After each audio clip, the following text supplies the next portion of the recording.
Bacon. I love bacon. Bacon. Give me bacon. It's not just for breakfast anymore. Go buy a pound or two at the grocery store.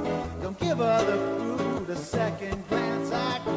We got to show you how to make some of these recipes, and we've brought in a couple of ringers, people who have been here before.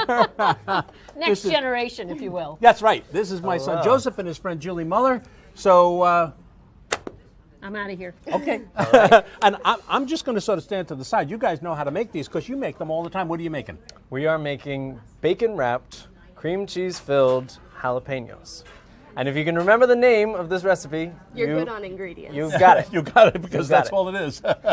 So it will probably be the easiest recipe that we have on the show here today, but it is also definitely one of the most delicious. Okay, make them. All Let's right. make some. Make some bacon.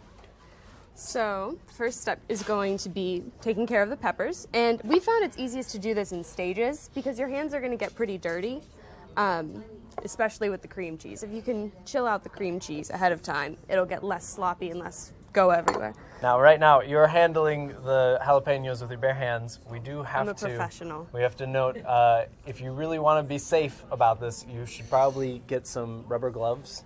The oils on the jalapenos are very potent, and if you touch your eyes after you've been handling these, you're going to be in for a really bad time. So be very careful, and be safe, most of all.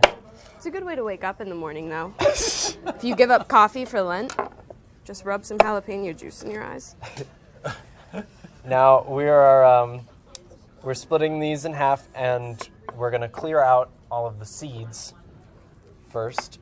The seeds in the membrane are where a lot of the extra heat resides. So the more the membranes and seeds that you take out, the milder the eventual product is going to be. So if you wanted to make them really hot for some crazy people, you could, I guess you could leave more of the membranes. And you're leaving a lot in as it is. So We are, yeah. Yeah, I mean, but truth be told, people think jalapenos, oh, that's too spicy, I can't handle that. This is, we make this for parties all the time, and it turns out pretty mild because of the cream cheese, as Really Julie cools mentioned. it down. And if you don't want to be adventurous, you can make this with just normal sweet peppers. They sell them in those bags, multicolored ones. We did that last week when we made them. Mm-hmm. They come really good. This is something that if you make for your friends, you never have to worry about what it's like left over, what it's like the next day. They are never left over. I'd like to find never out happened. sometime. Especially, we made this for a group of my friends at Case, and they vanished in about 10 minutes. Yep. Big crowd of hungry guys. They never stood a chance. And also, you can sort of fudge the ingredient amounts. If you want them to be overstuffed with cream cheese, buy a lot of cream cheese. If you only have one block in your fridge, but you've got a pound of peppers, you can go lighter. It's a very forgiving recipe. Yeah, there's really no losing at any point. Now, Julie, you were talking about the fact that the recipe originally calls for cream cheese, but you use a substitute I sometimes. do. I use the Neufchâtel that's 33% less fat, and I found that just runs less. So basically, it won't leak out as much. And there's two ways of prepping these, or cooking them. You can do them on the grill, or you can do them in a broiler. And generally, if you're doing them on the grill in the summer, you will lose more cream cheese because it'll just go through the slats of the grill. So I definitely would recommend using the lower fat content cream cheese in the summer. Mm-hmm. All right, we're nearly done here, and then if you want to wash them out of the seeds, just a sec. Ooh, got two left. You're going fast enough. You got to work faster, Joe. Yeah, really. Keep up, keep up. I have been on this show many times, but I've realized that I have never been on with a full beard, nor have I ever been on with my longtime partner in crime, Julie here.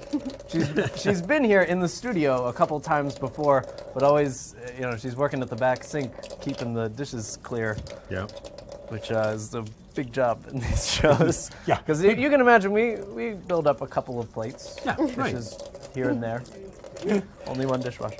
So you have some bacon that's over there. Yes, let's. I'm going Clear to try to keep this sweep the to board. the side as much as I can. We have some bacon. So you rinse the seeds out of that, Julie? We do. Mm-hmm. And you can not rinse them, and you can leave a couple seeds in if you want them really hot. Yeah. But I found that pretty much eliminates the audience for these, at least in my house. Okay. So rinsing them helps cut Right. back. Okay. So right now we had, a big tall stack of full slices, and we just cut it in half. The easy way to remember how much bacon you need how many jalapenos is that it's one piece of bacon per jalapeno. One full slice per Right. pepper, because you're going to slice them, both the peppers and the slices in half. Right. Okay. So now for The messy part. The messy part, you could use a butter knife to fill the cream cheese in, but if your hands are clean, really it is just much faster to The just better tool Do is it the this hand. way. Yep. Because I thought you could, cut the stuff into little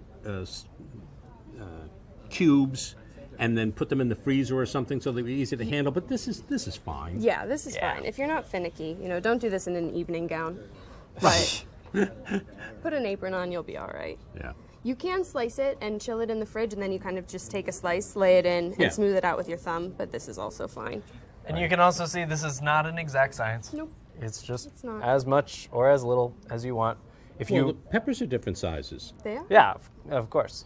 And these are somewhat small. I had huge peppers the last time I made this, so I cut them in half again, and then that obviously you have to double the amount of bacon that you use, but generally if they're this big or smaller, you're fine. That might not be a bad thing. Yeah. Doubling the bacon. I mean, err on the side of bacon.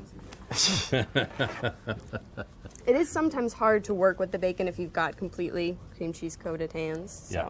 usually Yeah. wipe off a I'm little gonna bit. Gonna bow wipe out. off too. And for this next part, Julie is undoubtedly much better than I am. The actual wrapping of the jalapenos is a subtle art. Yeah, I because- minored in it, so Because- wanted to get my parents' money's worth.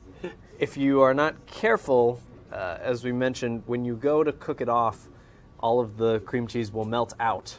So do that again, Julie, because Right. you go over the end of the pepper. So there's with- going to be an open end Right. because you're cutting them, and we cut the tops off. So you want to make sure that the first thing you do is go over taking that- care of that right. end. And I like to get long bacon because you can pull it out, Mm-hmm. usually to the length that you need.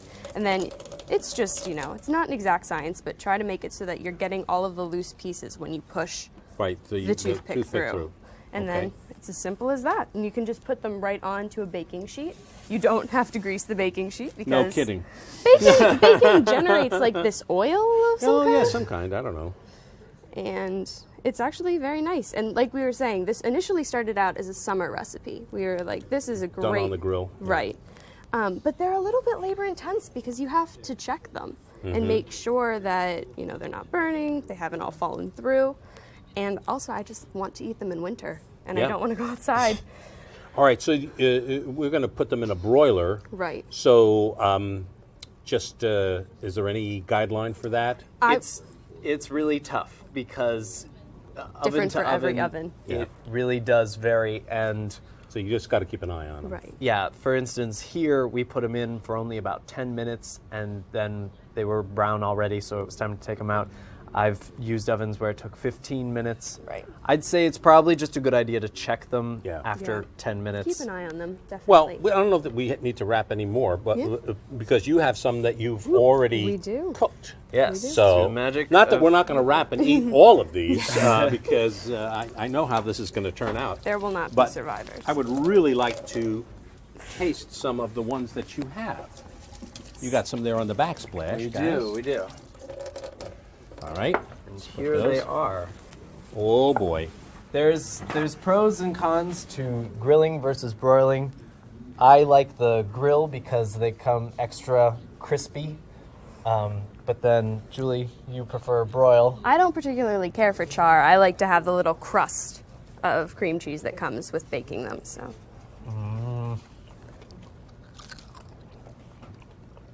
Yep. This is, and has been for a while now, far and away my favorite bacon recipe ever. Well, I thought it was going to be spicier.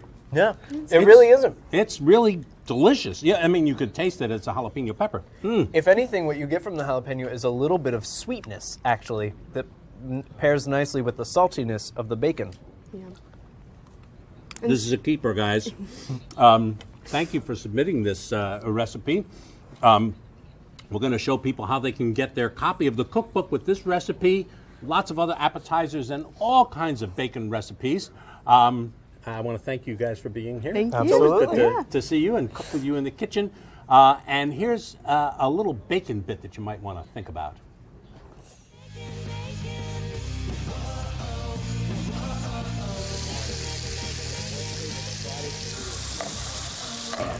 Once the bits are nice and golden brown, then you can take them out and drain them on some paper towels. And these are little bacon bits you can use in your recipe or just sprinkled on salads or any number of ways. Here's another little tip. See all that bacon fat that's in the pan? Don't throw it away, okay? Just let that cool a little bit so it's still liquid. Pour it into a little container, just a little tablespoon, into your vegetables as you're frying them up or sauteing anything. Add a little bacon fat to your grease, and it's going to make lots more flavor.